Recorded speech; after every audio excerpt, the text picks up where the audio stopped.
Well, the moment we've been waiting for is here. The 2014 election is over, and all of you have been out there following buses and so forth. We survived.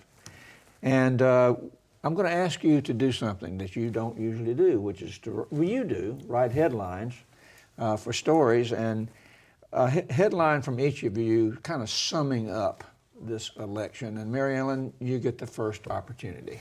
Sure. Well, I think this election, we could be called Florida, the pendulum state. We swing to the left in to the left in general elections and to the right in midterms. The pendulum state. Steve? Got room for 4 words? I would say it's all about turnout. That was the statement from the very beginning of this campaign, and that's exactly how it turned out. All right, John. I'd say Scott catches and makes own wave. Because Scott was the beneficiary, Governor Rick Scott was the beneficiary of a Republican tide that swept across the nation, but also, as Steve pointed out, he did wonders with his own turnout machine. And Jim? I think message matters. I don't think Charlie Crist ever gave a vision or a reason for people to vote for him. The only reason he gave was he wasn't Rick Scott. So I think that people didn't really have a reason to vote for Charlie Crist other than that. Steve, going into Election Day, I think a lot of people thought maybe that Charlie Crist would be the beneficiary of a get out the vote approach, a targeting approach that maybe he could inherit from Obama and his operatives in Florida, and that might be enough to get him over the top. It wasn't. What did you learn about that? Learned that how hard it is to motivate Democratic voters, especially in South Florida. This time the turnout was worst of all in Miami-Dade, and Broward wasn't much better. Dade was almost 10 points below the statewide average. That's shocking, really, and that's a Democratic county. I went down there. I went to Fort Lauderdale and Hollywood and Pompano Beach, and I saw the ground operation Charlie Crist and the Democrats put together. They had a lot of people on the ground. And more people voted in this election because there are more voters than we had 4 years ago. But amazingly, the margin of victory was almost identical to what it was. Actually, Alex Sink did slightly better than Charlie Crist did 4 years ago after all that money. I think it's also, to me, I think it's also a signal that the Obama machine is what everyone was touting. And it's one thing to have the Obama machine in a general election, but they needed money to make it a machine everywhere in the state. And so while, as Steve and others have reported that, there was a lot of energy put into South Florida, which was Alex Sink's weakness 4 years ago, they didn't have the money, and I don't think they had the ability to make that machine work. So what did we see? We saw vast drops in turnout as well in Central Florida. Orange County, another Democratic district, another Democratic county. And then all of the North Florida counties became this place where Rick Scott was able to do better than he was 4 years ago. And so I think that it's one thing to say you can pattern this Obama machine, but in fact, if you don't have the money to make it a statewide operation, it's just not going to work. Well, John, maybe part of it is the Obama machine didn't have Obama. That's a big part of it too, the personality that was at the top of the ticket. I mean, Crist was somebody who was damaged. He had been the governor during a hard economic time.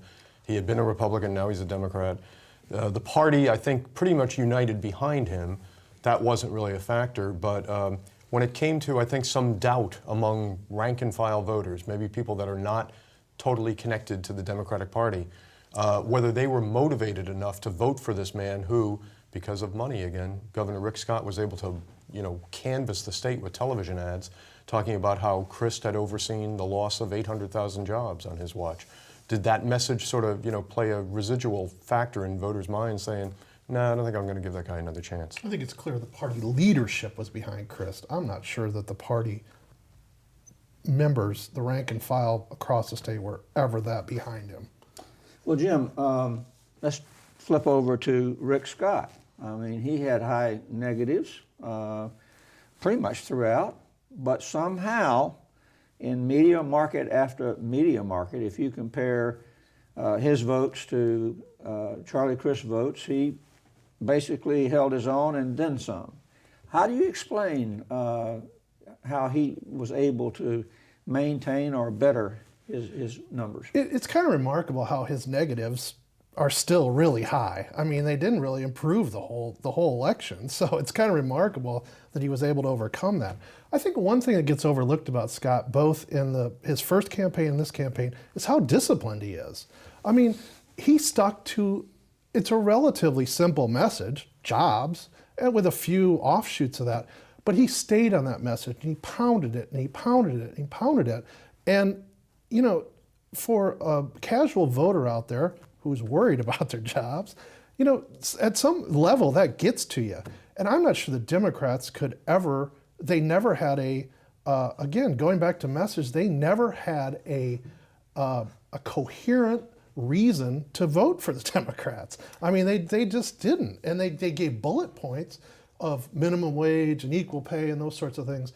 But in terms of being able to pound home that message, I think Scott, you know, stayed on it, and he just kept, he was able to. But it's easy to stay on something when your television ads are designed to knock down the other guy, and you spend 2 to 1 to what the other guy, I mean, Rick Scott spent over $70 million on television ads, and Charlie Crist spent 34. But look at what was the most popular issue out there this year was Amendment 1, which was this land conservation issue.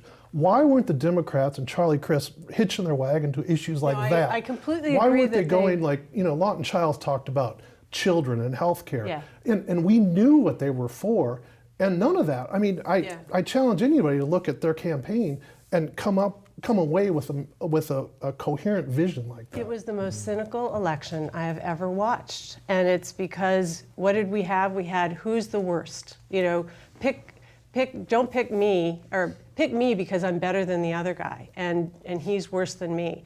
That's the kind of thing that what do voters get? We don't know. We don't know what so it's a jobs message from Scott.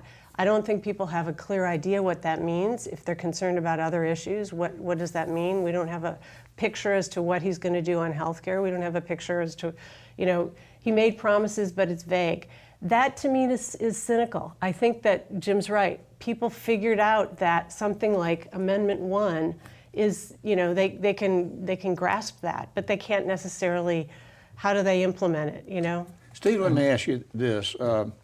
Again, looking at the significance of what happened in Florida, and I would even extend this question perhaps to the nation. You could say that the Florida race was kind of like other races in that it was nationalized, okay? Republicans ran against Obama, and he actually kind of encouraged that by that statement he made about this race is about my policies, don't overlook that. But it seemed like there was a cookie cutter sort of race going on all over the country about the messaging. A lot of it was completely negative. And so one of the things that you feel like sometimes is that the candidates are not really running their races, consultants are. And I wonder if that is, to some extent, everybody says negative advertising is important. It works.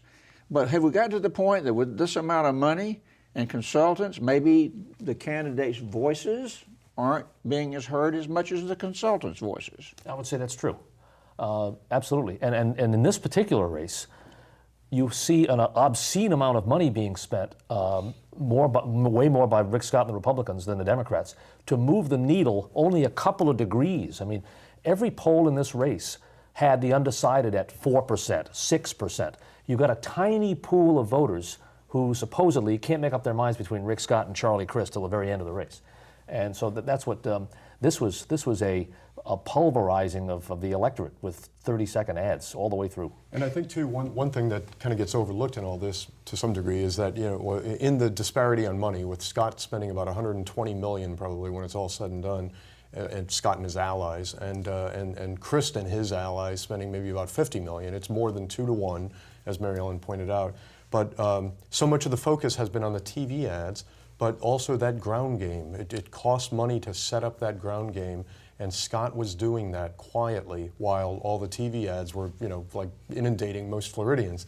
But the ground game organizing across counties, across the I-10 area, that's where Scott was able to boost his turnout, and in the end was the difference between, an election that's about a 1% difference. Jim, last question of this segment. Got about a minute and a half left. The Amendment 2 about medical uses of marijuana, saying that for certain medical conditions, marijuana could be used legally in the state.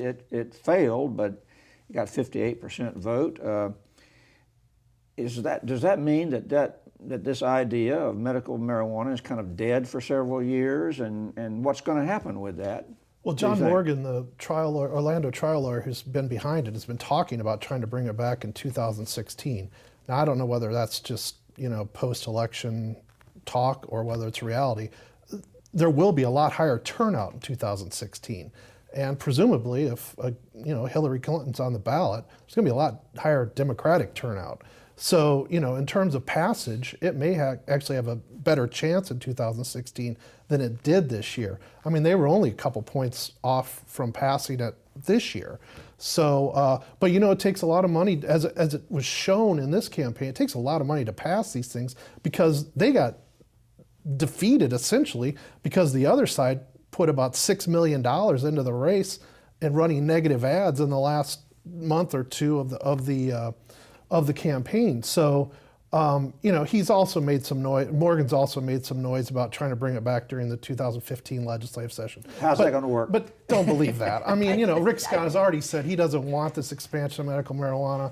The Republican leadership is not going to play ball with John Morgan of all people at this point. So I don't think that issue's going away. It's Okay. just not. Oh, you don't think it's going away, but We'll see it back in. we'll see it back, what, in 2016, likely? I think there's a good chance. He's got the infrastructure in place. I think that they have to rethink. I think their campaign was also very cynical. Appealing to college kids for marijuana when college kids don't get sick.